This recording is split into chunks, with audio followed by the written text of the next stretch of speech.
के बारे में जब आपने कहा उसको लगा के करोड़ों ज़कात में निकल जाएगा, तो अब बेहतर रास्ता सोचा कि मूसा अलैहिस्सलाम पे इल्जाम लगा दें ताकि इसी को लोग दलील समझ लें माज़अल्लाह, फिर हम पर ज़कात के बारे में वो नहीं बोलेंगे, सारा माल मेरा बच जाएगा।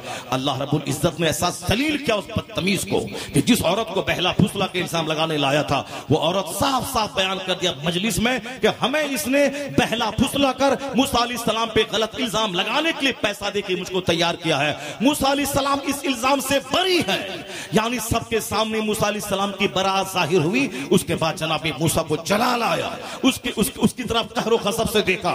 अल्लाह रब्बुल इज्जत से कहा इलाही इसे तू जलील कर दे। अल्लाह ने कहा मैंने जमीन तेरे हवाले किया। जनाब मूसा अलैहिस्सलाम ने जमीन से कहा जमीन तुझसे निगल ले। कारून को जमीन ने निगल लिया, वो जमीन में धंसता चला गया। मालो असबाब को देखने लगा कि मेरे सारे माल पे मूसा कब्जा कर लेंगे। जनाब मूसा अलैहिस्सलाम ने सारे माल की तरफ देखा कि तू भी उसके साथ धंस जा। सारा खजाना कारून के साथ जमीन में धंस गया और कयामत तक वो धंसता रहेगा, क्योंकि कारून को माल की मोहब्बत ने काफिर बनाया था। कारून पहले तौरात का बेहतरीन कारी था, जैसे कुरान का कारी होता है। तो तौरात मूसा अलैहिस्सलाम पे नाजिल हुई वो किताब, जनाब ईसा अलैहिस्सलाम पे इंजील नाजिल हुई वो किताब, जबूर जनाब दाऊद अलैहिस्सलाम पे। तो मूसा अलैहिस्सलाम पे जो किताब नाजिल हुई थी तौरात, उस किताब का बेहतरीन कारी था कारून। बहुत अच्छी किरात करता था। पहले ईमान लाया था, फिर किरात भी करता था, लेकिन माल की मोहब्बत ने उसे काफिर बना दिया।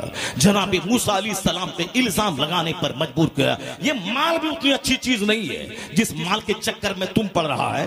ये दुकान हो जाए, वो दुकान हो जाए, ये जमीन हो जाए, वो जमीन हो जाए, ये घर हो जाए, वो मॉल हो जाए। ये वो माल है जिसने फिरौन को काफिर बनाया। ये वो माल है जिसने कारून जो तौरात का कारी था उसे क़यामत तक जमीन में धंसा दिया। यही वह दौलत है जो अबू जहल को अपनी जिद पे अड़ा रहने पे मजबूर किया। यही वह दौलत और हुक्मरानी की चाहत है जिसने यजीद जैसे सहाबी के बेटे को अहले बैत का दुश्मन और कातिल बना दिया, जहन्नमी बना दिया। यह दौलत है, दौलत दुनिया है, जिसने बड़े बड़े लोगों को काफिर बनाया, उनके सजदे को लूट लिया, उनकी नमाजों को लूट लिया, सजदे की लज़्ज़तों को छीन लिया। इसलिए हुजूर ने कहा था अद-दुनिया जीफतुन व तुल्लाबुहा किलाब, ये दुनिया मुर्दार है, उसका तलबगार कुत्ता है। यानी दुनिया मिस्ले मरी हुई बकरी और उसको खाता है कुत्ता, जो अपनी जन्नत को दांव पे लगा के, नमाज छोड़ के, रोजा छोड़कर, कुरान पाक की तिलावत छोड़कर, हज को ताकीर करके, सच्चाई छोड़कर सिर्फ दुनिया की दौलत के पीछे पागल रहे, उसकी मिसाल कुत्ते की है जो मरी हुई बकरी पे रीझता है। मरा हुआ बैल आदमी नहीं खाता, कुत्ता खाता है। मरी हुई बकरी आदमी नहीं खाता, कुत्ता खाता है। मरा हुआ जानवर आदमी नहीं, कुत्ता खाता है। तो हदीस में दुनिया चीफा, यह दुनिया मुर्दार है, उसके तलबगार कुत्ते हैं। यानी जो दुनिया की मोहब्बत में ईमान लुटा दिया, दुनिया की मोहब्बत में नमाज छोड़ दिया, दुनिया की मोहब्बत में सच छोड़ के झूठ का आदी हो गया, दुनिया की मोहब्बत में सूद खाने लगा, दुनिया की मोहब्बत में शराब बेचने लगा, दुनिया की मोहब्बत में जुआ खेलने लगा, दुनिया की मोहब्बत में हज को मुआक्कर कर दिया, दुनिया की मोहब्बत में ज़कात नहीं निकालने लगा, उसकी मिसाल कुत्ते की है जो माल पे मुर्दार पे रीझ रहा है। और जो दुनिया में रह के माल भी कमाए हलाल तरीके से, नमाज के साथ माल कमाए, रोजे के साथ माल कमाए, हज के साथ माल कमाए, ज़कात के साथ माल कमाए, हराम और हलाल की तमीज करके माल कमाए, उसके लिए दुनिया मुर्दार नहीं है। उसके लिए दुनिया क्या है? हुजूर कहते हैं अब दुनिया मज़राअतुल आखिरा, ये दुनिया आखिरत की खेती है। दुनिया में जो हलाल तरीके से रहेगा, दुनिया में वो जन्नत खरीदता नजर आएगा। माल से वो जन्नत को खरीद लेगा, नमाज से वो जन्नत को खरीद लेगा। नारे तकबीर, नारे रिसालत, मसलक आला हज़रत फैज़ान हुजूर मुजाहिद मिल्लत उलमा अहले सुन्नत। दुनिया मज़राअतुल आखिरा, this world is cultivating ground for hereafter. यह दुनिया आखिरत की खेती है। जो यहाँ जिस तरह की फसल लगाएगा वैसी ही फसल वहां काटेगा। यहाँ अगर कोई गेहूं बोता है, गेहूं नवंबर दिसंबर में, तो मार्च और अप्रैल में गेहूं की फसल काटेगा। यहाँ कोई बरसात के मौसम में धान रोपता है, तो फिर वो जबरदस्त धान वो काटता है नवंबर में, अक्टूबर में वो धान काटता है। यहाँ जो आम लगाता है 2-4 साल के बाद आम का फल खाता है। यहाँ जो अमरूद लगाता है वो अमरूद का फल खाता है। जो न आम लगाए न अमरूद, न वो धान रोपे न गेहूं, और बोले कि ऐसे ही मेरे घर में चल के गेहूं आ जाएगा और आम चल के आ जाएगा। नहीं होता ऐसा। समंदर के किनारे बैठकर मर जाओगे तो भी पानी चलकर तेरे मुंह में नहीं आएगा। तुम्हें तो चुन्नू से पानी लेना पड़ेगा, मुंह में दाखिल करना पड़ेगा। उसी तरीके से ये तमन्ना करेगा कि नमाज नहीं पढ़े मगर अल्लाह जन्नत हमको दे देगा, रोजा नहीं रखे अल्लाह जन्नत दे देगा, हज भी नहीं करें अल्लाह जन्नत दे देगा, सच इख्तियार ना करें अल्लाह जन्नत दे देगा। तो समंदर के किनारे बैठकर बगैर पानी की तमन्ना करने वाला बगैर मेहनत और हाथ बढ़ाए पानी नहीं मिलता। उसी तरह सिर्फ जन्नत तमन्ना से नहीं मिलती है। जन्नत हासिल करने के लिए दुनिया से टकराना होगा, हराम से टकराना होगा, हराम को तर्क करना होगा, दुनियादारों का मुकाबला छोड़ना होगा, माल और मौल का मुकाबला छोड़ना होगा, सजदे का मुकाबला करना होगा, त्रास का मुकाबला करना होगा, रोजे का मुकाबला करना होगा, हज का मुकाबला करना होगा। वह 4 खत्म करता मैं 8 खत्म करूंगा, वह 1 लाख दुरूद पढ़ता मैं 2 लाख दुरूद पढ़ूंगा, वह 1000 कलमा पढ़ता मैं 10,000 कलमा पढ़ूंगा, वह रमजान में 4 खत्म कुरान करता मैं 10 खत्म कुरान करूंगा। जब तू मुकाबला करेगा तो जन्नत में तू सबसे आगे रहेगा। जो यहाँ आखिरत के काम का मुकाबला करेगा जन्नतुल फिरदौस में वो सबसे आगे रहेगा। तकबीर, नारे रिसालत, रंगे कादरी। सिर्फ काफिरों का मुकाबला करना है। मकान, दुकान, गाड़ी, छकड़ा, मॉल। भूल गया कि कुरान पाक का सबसे बड़ा टॉपिक है आखिरत।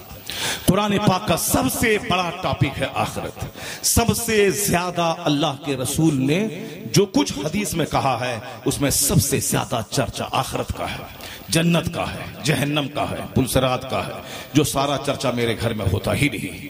हुजूर ने कहा था कि मौत को डेली 20 बार जो याद करेगा तो अल्लाह तबारक व तआला उसे शहादत का मर्तबा अता फरमाएगा। 20 बार मौत को याद करने का मतलब यह हुआ कि उनके दिल से तमन्नाएं खत्म हो जाएंगी, उनके दिमाग में ढेर दिन दुनिया में रहने की तमन्ना खत्म हो जाएगी। वो जो दुनिया माल दुकान के पीछे उनका दिल लगा हुआ है, सजदे में मजा नहीं मिलता, हालत सजदा में भी घर मकान दुकान ईंट और साजो सामान करता रहता है, ये सजदे की लज्जत उसको नहीं मिल पाएगी।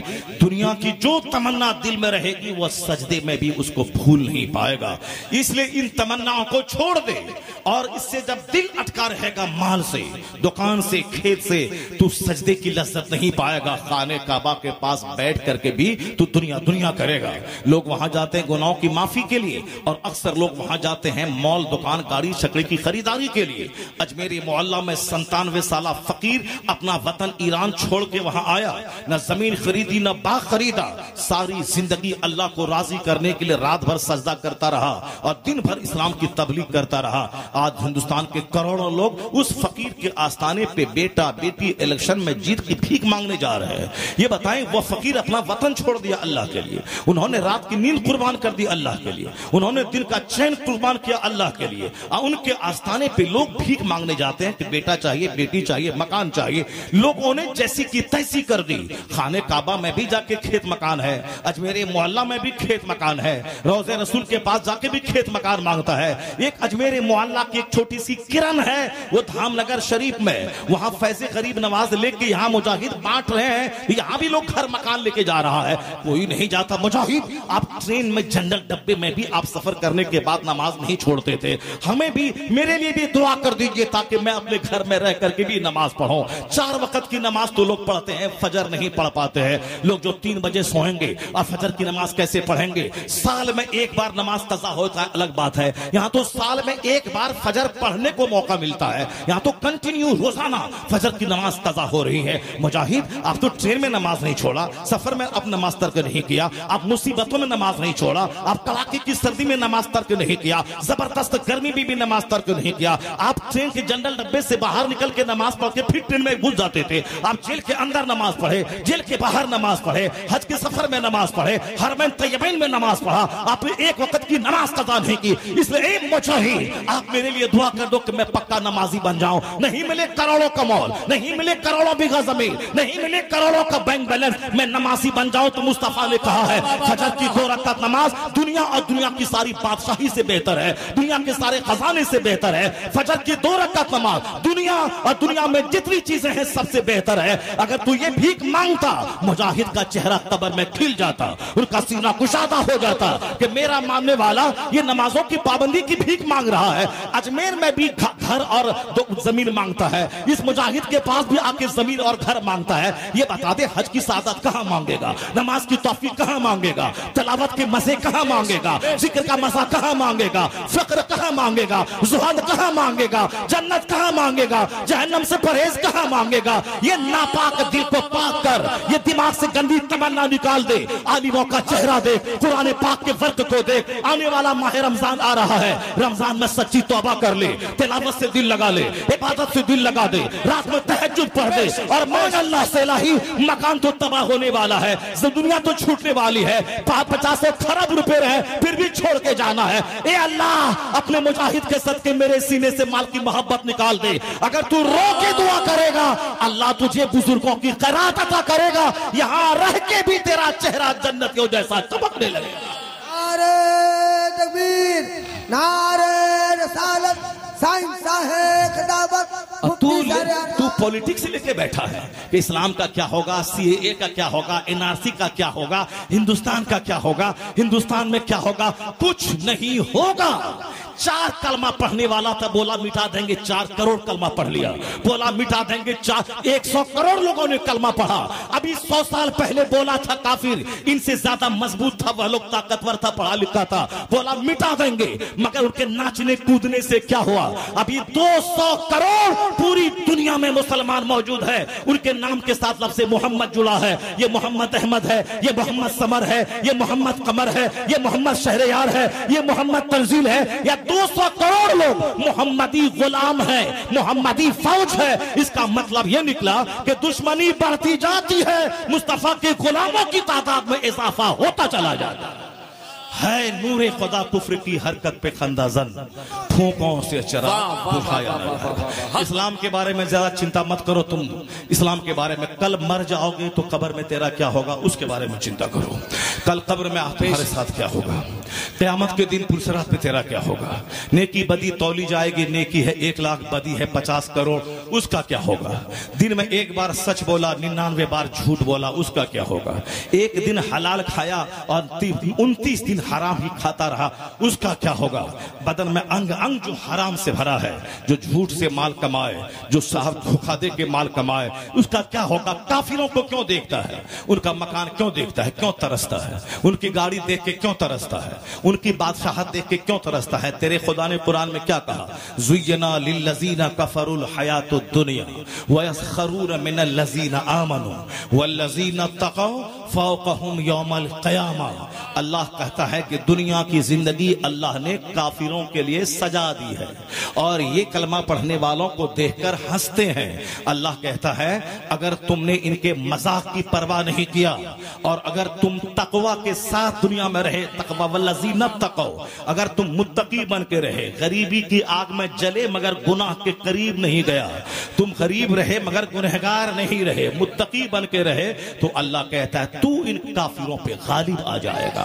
इज्जत तुझको मिलेगी, ताज तुझको मिलेगा, सोने चांदी का कंगन तुझको पहना के सोने के तख्त पे बैठा के तेरी निगाहों के सामने दुनिया के जितने बड़े मुशरिकीन कुफ्फार थे वह सब आग की जंजीर में घसीटते हुए जब जहन्नम में डाले जाएंगे, तब तुझको पता चलेगा इलाही तेरा करोड़ों एहसान कि तूने दुनिया नहीं दी, आखिरत की रुसवाई से तूने बचा लिया, तूने जहन्नम की आग से बचा लिया। उस वक्त पता चलेगा कि कलमा का महत्व क्या है, वहां पता चलेगा मोमिन बनने का मजा क्या है, वहां पता चलेगा कि तेरी गुर्बत का जो लोग मजाक उड़ाते थे उस गुर्बत का इनाम क्या मिल रहा है। यहां तू गाली सुन ले, यहां तू सह ले, गुर्बत की आग में जल जा, गरीब गुर्बत को बर्दाश्त कर ले, यहां जिल्लत को सहले, यहाँ गरीबी को सहले, किराए के मकान पे सब्र कर, छोटी सी दुकान पे सब्र कर ले, छोटी सी दुकान पे सब्र कर ले। हदीस में आया है कि तुम मुख्तसर रोजी पे राजी हो जा, अल्लाह मुख्तसर अमल पे कल राजी हो जाएगा। तू मुख्तसर सी रोजी पे राजी हो जा, अल्लाह मुख्तसर अमल पे राजी हो जाएगा। और तू थकता ही नहीं है, करोड़ों के बाद अरबों चाहिए, अरबों के बाद खरबों चाहिए, खरबों के बाद संखों चाहिए, संखों के बाद महासंखों चाहिए। मुस्तफा कहते हैं कभी पेट नहीं भरेगा तेरा, सोने का 2 जंगल भी तुझको मिल जाए, लौकान वादियाने मिन माल, अगर आदम के बेटे को 2 माल से भरे हुए 2 जंगल भी मिल जाए, लबतगा सलासा, वो तीसरे जंगल की तमन्ना करेगा। ला यमलो जौफ अपने आदम इल्ला तुराब, सिवाय कब्र की मिट्टी के तेरे पेट को कोई चीज भर नहीं पाएगी। जब कोई चीज भर नहीं पाएगी, एक चीज है सब्र जो तुझे आसूदा कर देगा, एक है कनात जो तुझे आसूदा कर देगी। इसलिए सब्र को गले लगा ले। जब 2 जंगल सोने का लेने के बाद भी वहां आसूदगी नहीं आएगी, तीसरे जंगल की तमन्ना रहेगी। 5 बाल्टी पानी पीने के बाद भी जब प्यास बाकी रहेगी, वह प्यास अजाब है। वह प्यास के 5 बाल्टी पानी पिया फिर भी प्यास नहीं बुझी, वह अजाब है। और 1 गिलास पानी पीने के बाद आसूदगी हो गई, वह पानी रहमत है, वह पानी नेमत है। इसलिए ए मुसलमान, जब दुनिया की हवस की कोई इंतहा ही नहीं है, 50 दुकान के बाद 51 दुकान की तमन्ना है, 50 एकड़ जमीन के बाद 51 एकड़ जमीन की तमन्ना है, 50 खरब के बाद और महासंखों की तमन्ना है, तो क्यों ये 5 बाल्टी पानी पीने के बाद भी प्यास तेरी बुझ नहीं रही है? क्यों पानी के पीछे पागल है? तो पता चला कि सब्र बड़ी ताकत है, कनात बड़ी ताकत है। तो जिस हाल में अल्लाह रखा है तो उसमें सब्र कर ले, यही तेरे लिए खरबों से बड़ा इनाम हो जाएगा, अरबों से बड़ा इनाम हो जाएगा। यहाँ सब्र कर मुसीबत पर, कल अल्लाह जन्नत में इनामात की बारिश कर देगा। हर मुसीबत को याद दिला दिला कर इनामात की बारिश फरमा देगा। जिंदाबाद जिंदाबाद जिंदाबाद। वल्लज़ीना तक़ौ फ़ौक़हुम यौमल क़ियामा, जो दुनिया में अपने आप को गुनाहों से बचाता रहा, क़यामत के दिन यही मोमिन काफिरों पे गालिब आ जाएगा। हमारा सबसे बड़ा हथियार है आखिरत पे इनाम, आखिरत के इनाम पे विश्वास। और जब तक वो आखिरत की बात दिमाग में रहेगी, आप मुतमईन रहेंगे, आप सेटिस्फाइड रहेंगे। उलझनों में आप फांसी के फंदे पे नहीं लटकेंगे, आप जहर खा के नहीं मरेंगे। अगर आखिरत से हटे तो जहर खा के मर जाएंगे, फांसी के फंदे पे लटक जाएंगे। जिस तरह बड़े बड़े फिल्म के एक्टर फांसी के फंदे पे लटक रहे हैं, बड़े बड़े नेता फांसी के फंदे पे लटक रहे हैं। अमेरिका का 4 करोड़ कमाने वाला इंजीनियर, वो अपने बाल बच्चों समेत कुएं में कूद कर जान दे दी। आए दिन अरबपति का बेटा जान दे रहा है। कोटा में मेडिकल की तैयारी करने वाला, वो जब मायूसियत में रहता है कि अब हम इंजीनियर डॉक्टर नहीं बन पाएंगे, वो जहर खा के मर रहा है। नजर दुनिया पे रहेगी तो अंजाम जहर खा के दोनों जहान को बर्बाद करना होगा। प्लान है कि एक बुलेट खरीद लें, प्लान है कि एक फॉर्च्यूनर खरीद लें, प्लान है कि एक खूबसूरत सा घर जैसा पूरे धामनगर में ना हो वो बना लें। अब उसके लिए आमदनी चाहिए, चोरी डकैती करके कहां से लाएं? 5 करोड़ रुपया के फॉर्च्यूनर भी खरीद लें, अब 15 लाख की बुलेट भी खरीद लें, और साहब 5 करोड़ का घर भी बना लें, ताकि पूरे शहर में सबसे ज्यादा कीमती घर मेरा हो, कीमती गाड़ी मेरे पास हो। तमन्ना तो है मगर पैसा नहीं है। इससे कर्जा लिया 10 लाख, उससे कर्जा लिया 10 लाख, साहब एक जमीन प्लॉट को बेचा उसमें 20 लाख, उससे लिया, इसकी टोपी उसको पहनाया, उसकी टोपी इसको पहनाया, चेहरा सूखा रहा। और जब देखा कि उलझन में घिर गए, कर्जा ज्यादा हो गया, अब साहब फॉर्च्यूनर और गाड़ी की तमन्ना अपनी जगह, जहर खा के मर गए और चला मर गया मरदूद। मकान अपनी जगह रह गया, फॉर्च्यूनर अपनी जगह रह गया। जो इस तरह से जाल फैलाएगा ख्वाहिशात का, अंजाम तबाही, अंजाम बर्बादी। और जो मुजाहिद की तरह सफेद लुंगी पहनेगा, जो सफेद टोपी पहनेगा, जो सफेद कपड़ा पहनेगा, अरबों की जायदाद पर बैठकर फकीरी इख्तियार करेगा, वो जहर नहीं खाएगा, बल्कि जन्नत पे निगाहें दौड़ा के चेहरा उसका हरा रहेगा, दिल उसका आसूदा रहेगा, गरीबी में भी बादशाहत का मजा लेगा। गरीबी में भी बादशाहत का मजा लेगा, गरीबी में भी बादशाहत का मजा मिलेगा। तो खाली मुजाहिदे मिल्लत का सिर्फ नारा नहीं लगाना है, मुजाहिदे मिल्लत जैसे जिया है वैसी जिंदगी की नकल करनी है, उसकी जिंदगी से नूर हासिल करना है, उसकी जिंदगी से रोशनी हासिल करनी है। अब हुजूर ने क्या कहा? सरकार दो जहां की हदीस से, कद अफलहा मन Aslam, he became successful who accepted Islam. America का जो बाइडन खसारे में है, इसराइल का नेतन्याहू खसारे में है, चाइना जापान का प्रधानमंत्री खसारे में है, मुकेश अंबानी टाटा बिरला जिंदल खरबों कमाने के बाद खसारे में है, धाम नगर का रेडी चलाने वाला 200 रुपए ईंट ढोके कमाने वाला ये कौन है? मुस्तफा कहते हैं वो कामयाब है जिसके सीने में इस्लाम है, वो कामयाब है, वो कामयाब है। ही बिकेम सक्सेसफुल, वो कामयाब हुआ जो मोमिन हुआ। इसलिए अपने बाल बच्चों की घुट्टी में पिला दीजिए कि ईमान सबसे बड़ी दौलत है। चाहे सोने का जंगल मिले, चाहे सोने का घर मिले, चाहे 50 खरब की कार मिले या दुनिया भर की बादशाहत मिले, इस्लाम के सामने किसी दौलत की कोई हैसियत नहीं है। तो मोमिन कभी नहीं रोएगा घर के लिए, मोमिन कभी नहीं रोएगा मकान के लिए। क्या तू चाहता है कि अल्लाह तुझको काफिर बना के सोने का घर दे दे? क्या तू चाहता है कि अल्लाह हिंदुस्तान का बादशाह बना के तेरे ईमान को छीन ले? क्या तू चाहता है कि अमेरिका के जो बाइडन की तरह तू खरबपति बन जाए और तेरे ईमान को अल्लाह छीन ले और तुझे जहन्नम में ढकेल दे? तू नहीं चाहता है। जब नहीं चाहता है तो अल्लाह ने जो बाइडन ने तुझे मोमिन बनाया है, अल्लाह ने मुकेश ने तुझे मोमिन बनाया है, अल्लाह ने टाटा ने तुझे मोमिन बनाया है, अल्लाह ने अरबपति ने तुझे मोमिन बनाया है। तो मुस्कुराता रह 5 वक्त की नमाज के अलावा और रोजाना 2 रकात नफल अलग से पढ़। इलाही तेरा एहसान कि तूने टाटा नहीं बनाया, मुस्तफा का गुलाम बनाया है। नारे तकबीर, नारे रिसालत, शाहंशाह खिताबत। अगर तुमने रोजाना इस ईमान की कदर किया कि जो अल्लाह ने सबसे बड़ी दौलत दी है, तो अल्लाह यह दौलत को छीनेगा नहीं, इस दौलत को मुस्तकिल और महफूज कर देगा। और जब यह दौलत महफूज रही और मरते वक्त जबान पे कलमा जारी हुआ, तो तुझसे बड़ा धनवान कोई नहीं है, तुझसे बड़ा खुशहाल कोई नहीं है। कद अफलहा मन अस्लमा, whoever accepts Islam attains success। जो इस्लाम लाया वो कामयाब हो गया, वो कामयाबी उसके कदम चूमेगी जो मोमिन हुआ।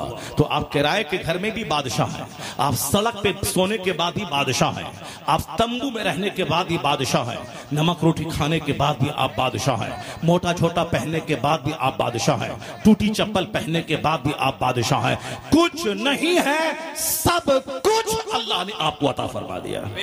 कद अफलहा मन अस्लमा, he became successful who accepted Islam। जो ईमान लाया, इस्लाम कबूल किया, वो सबसे बड़ा मालदार है, सबसे बड़ा धनवान है। अपने बच्चों की घुट्टी में इस्लाम पिला देंगे, वो कभी किसी लड़की के चक्कर में काफिर नहीं बनेगा, वो कभी नौकरी के चक्कर में काफिर नहीं बनेगा। अगर 2 4 10 काफिर उसको घेर लिया तो उसके सामने घुटने टेक के वो उसकी बात नहीं बोलेगा कि हाँ हाँ जिंदगी की भीख मांगता हो और तुम हमको जिंदगी बख्श दो, तुम जो बोलवाना चाहते हो हम बोल लेंगे, वो नहीं। हैदर अली ने अपने बेटे टीपू की घुट्टी में इस्लाम पिलाया था, और जब अंग्रेजों ने कब्जा उसकी सल्तनत पे किया और बोला तुझको टच नहीं करेंगे, अपने बाल बच्चों समेत आराम से खाओ पियो, सल्तनत हम करेंगे, तुम आराम से खाता पीता रहेगा, सिर्फ सल्तनत मेरी रहेगी। टीपू बोला गीदड़ की 100 साल की जिंदगी गुजारने से बेहतर है शेर की 1 दिन की जिंदगी। इसलिए मैं अपनी सल्तनत में मैं तेरा चमचा बन के तेरे रहमो करम पे जिंदा रहूं और मैं अपनी जान बचा लूं, मेरे बाल बच्चों को छोड़ दे, मैं बच के रहूं। कितने दिन तक बचूंगा? 10 साल, 20 साल, 50 साल, उसके बाद तो मरना ही है। तो गीदड़ की जिंदगी से बेहतर है कि शेर की 1 दिन की जिंदगी जियो। टीपू ने तलवार उठाई, अंग्रेजों के खिलाफ बिगुल बजाया, 2 4 10 50 100 अंग्रेजों को जहन्नम पहुंचाया और आखिर में नमाज असर के वक्त में अपनी जान जाने आफरी के हवाले कर दिया, शहादत का जाम पी लिया। आज गद्दार सादिक जिंदा नहीं है, आज अंग्रेजों का कमांडर जिंदा नहीं है। जिस मुसलमान ने गद्दारी की, अंग्रेजों से साजबाज करके टीपू की सल्तनत पे कब्जा दिलवाया, वो गद्दार